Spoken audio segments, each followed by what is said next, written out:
قارئ أعلى. نصيحة بارك الله، نحن مررنا بالبدع، وقال النبي صلى الله عليه وسلم: لا أدوى ولا طيرة، فلا ينبغي أن نقبل أدوى. الآن اشتهر في طلبة العلم خاصة الذين هم ينسبون أنفسهم سلفي وكذا الشيء الذي لا يرضى به، وهو أنه إذا قال أحد المشايخ فلان مبتدع فارم به. فلان مبتدع، جاءني واحد وقال: كيف أنت يزورك وتستقبله، يأتي فلان وهو يقول بوحدة الأديان؟ لا، وهو مبتدع. قلت: ليش مبتدع؟ قال: يقول بوحدة الأديان.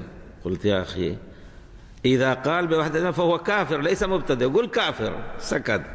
فهذه المسألة الآن زادت وطمت، تم الوادي إلى القرى. ليس هنا، الحمد لله، أنا أشم هنا كأنه قليل، لكن عندنا في المملكة، ثم أخرج خارج المملكة إلى بلاد الكفر معدودين، لكنه سبحان الله أحزاب، حزب بالحقيقة، حزب معنى حزب.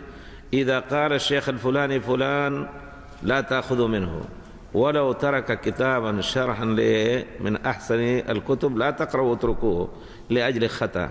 مررنا بالصدوق، الأئمة يقبلون حديثه ما لم يخطئ فيه، وكذلك المعلل حديث الثقة إذا كان علل فالمعلول لا يقبلونه. فنحن نجعل الجيران بارك الله فيك لا ننسى وراء الأدوى هذه، فنجعل إذا عرفنا شخصا.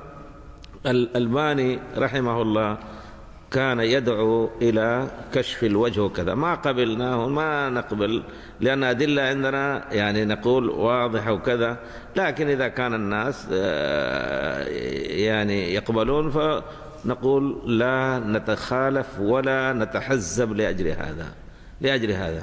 الشيخ الألباني نفسه لما جاء في المملكة في المدينة، وكان مع بنته وكان مع زوجته، فأنا كنت أتدلل على الشيخ، فقلت له: يا شيخ، أنتم تقولون بكشف الوجه، وأم المؤمنين ما شاء الله يعني مثل الكيس مربوطة فيه. قال: أنا أمرها بهذا لأن هنا الجو وهنا العرف وهنا كذا. فالمسائل هذه نقول قد يكون إمام ولا يقبل منه شيء.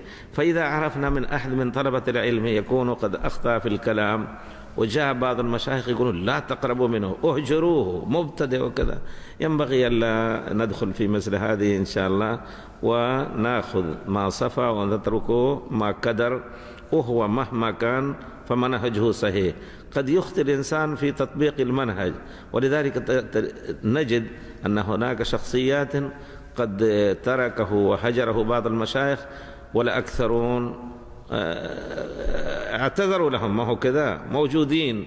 فينبغي أن نكون مع الذين اعتذروا ولا نتحزب في هذا الباب. ونحن كنت أريد أن أقول هذا الكلام لا يطول في باب ذكر البدعة، فينبغي ألا نبتدع هذه البدعة التي ما كانت في أهل الحديث. وصلى الله على خير خلقه محمد وعلى آله. نتسنن ولا تقرأون؟